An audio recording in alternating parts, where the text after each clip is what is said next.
बिस्मिल्लाहिर्रहमानिर्रहीम। आज मैं बात करूंगी कि अगर आपके गाल ब्लैडर को रिमूव कर दिया जाए तो क्या पेचीदगियां हो सकती हैं। एक अंदाजे के मुताबिक हर साल 7 लाख से ज़्यादा सर्जरी की जाती है और 40% लोग जिनका गाल ब्लैडर रिमूव कर दिया जाता है पेचीदगियों का सामना करते हैं।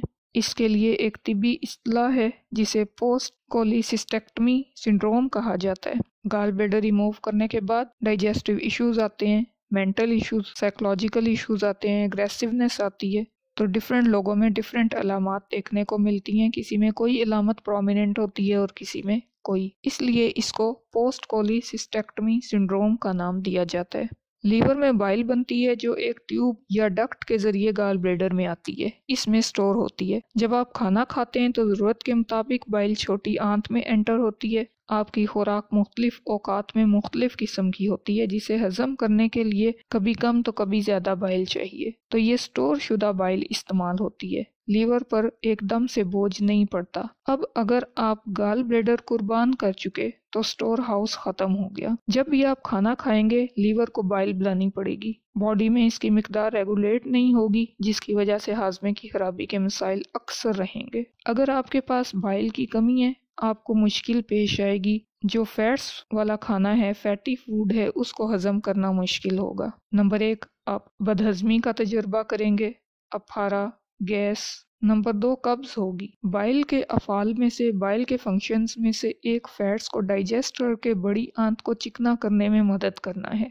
अगर आपके लीवर में बाइल ज़्यादा है तो आपको कब्ज हो सकती है, लेकिन अगर बाइल की ज़्यादा मिकदार आंत में आ जाती है तो फिर डायरिया हो सकता है। तो दोनों सूरतों में हाजमे के मसाइल होंगे। अब गाल ब्लैडर तो है नहीं जो इसको स्टोर करेगा, तो बाइल या तो लीवर में ही रह जाएगी या वो ज़्यादा मिकदार उसकी आंत में आ जाएगी। तो दोनों सूरतों में डाइजेस्टिव इश्यूज सामने आएंगे, दोनों सूरतों में हाजमे के मसाइल होंगे, और ये इसलिए कि बॉडी के पास बाइल स्टोर करने के लिए गाल ब्लैडर नहीं होगा। कुछ एंजाइम्स थायराइड हार्मोन्स के गैर फॉल वर्जन T3 को फॉल वर्जन T4 में तब्दील करते हैं।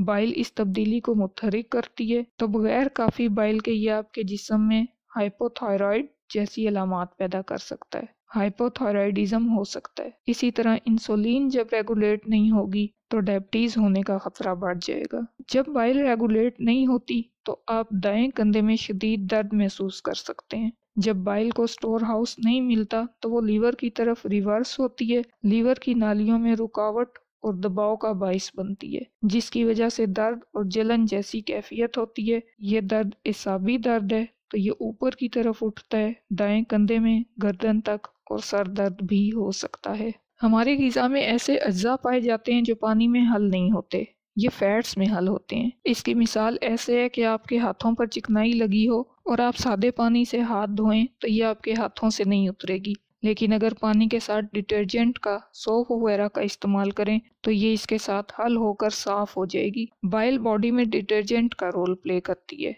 ये फैट्स को डिसॉल्व करती है, जो चर्बी खुराक के जरिए खाई जाती है उसको तोड़ती है। फिर पेनक्रियाज लाइपेज नामी एंजाइम रिलीज करता है जो इसे मजीद तोड़ते हैं। इस तरह फैट में हल पजीर वाइटामिन्स जिस्म के लिए काबिल इस्तेमाल हालत में लाए जाते हैं। इसके लिए एक और लफ्ज़ इमल्सिफिकेशन का इस्तेमाल होता है। आप खाई गई खुराक को हजम और जज़ब कर सकते हैं। नाकाफी बाइल की सूरत में डाइजेशन और एब्जॉर्प्शन का अमल मुतासिर होगा। किसी भी किस्म की न्यूट्रिशनल डेफिशिएंसी हो सकती है। बाइल की कमी के नतीजे में विटामिन A, D, E या K की कमी हो सकती है। विजन के मसाइल, खुश्क जिल्द, खुश्क आंखें, ये विटामिन A की कमी है। बेनाई के मसाइल, धुंधली नज़र, आपको देखने में मुश्किल हो सकती है, खास तौर पर रात के अंधेरे में। मोतिया होने का मसला, ग्लाइकोमा का मसला हो सकता है। बाकी विटामिन्स की, मिनरल्स की कमी से मसाइल की पूरी सीरीज हो सकती है। तो किसी भी विटामिन की डेफिशिएंसी के नतीजे में जो अलामात आती हैं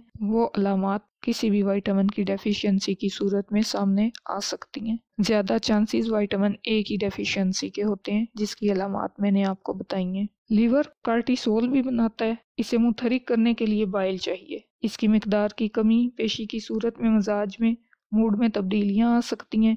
गुस्सा कंट्रोल करने में मुश्किल का सामना करना पड़ सकता है। तो जब आप गाल ब्लैडर रिमूव करवा देते हैं तो फिर आपको अपने गुस्से पर कंट्रोल करना मुश्किल हो जाता है। कंक्लूड करूं तो अगर गाल ब्लेडर रिमूव करा देंगे तो आप फैट्स को हजम नहीं कर सकते, कब्ज, इसहाल, गैस, फारा, पेट में दर्द जैसे मसाइल का शिकार रहेंगे। पीली जिल्द या आंखें हो सकती हैं। हाइपोथायराइड की अलामात: दाएं कंधे की जकड़न, दाएं पसली के नीचे जकड़न, खुश्क आंखें और जिल्द, बसारत में तब्दीली, मिजाज में तब्दीली का तजर्बा कर सकते हैं। कोशिश करें कि गाल ब्लेडर रिमूव कराने की बजाय अपने लाइफस्टाइल को बदलें। मुतवाज़न ग़िज़ा खाएं, वर्जिश करें। लीवर के फंक्शन को बेहतर करने के लिए, डिटॉक्सिफाई करने के लिए किस तरह की खुराक का इस्तेमाल करना है, डिटेल चैनल पर मौजूद है। इलाज करवाएं। होम्योपैथी में बहुत सी दवायात हैं जो लीवर का फंक्शन बेहतर करके बाइल की मिकदार और क्वालिटी बढ़ाकर गाल स्टोन्स को डिसॉल्व करने की सलाहियत रखती हैं। इलाज के साथ मुतवाज़न ग़िज़ा और मसला बढ़ जाने की सूरत में मुतवाज़न ग़िज़ा के साथ इलाज ज़रूरी है। अल्लाह हमारे लिए आसानियाँ करे और हमें आसानियाँ बांटने की तौफीक दे। अल्लाह हाफिज़।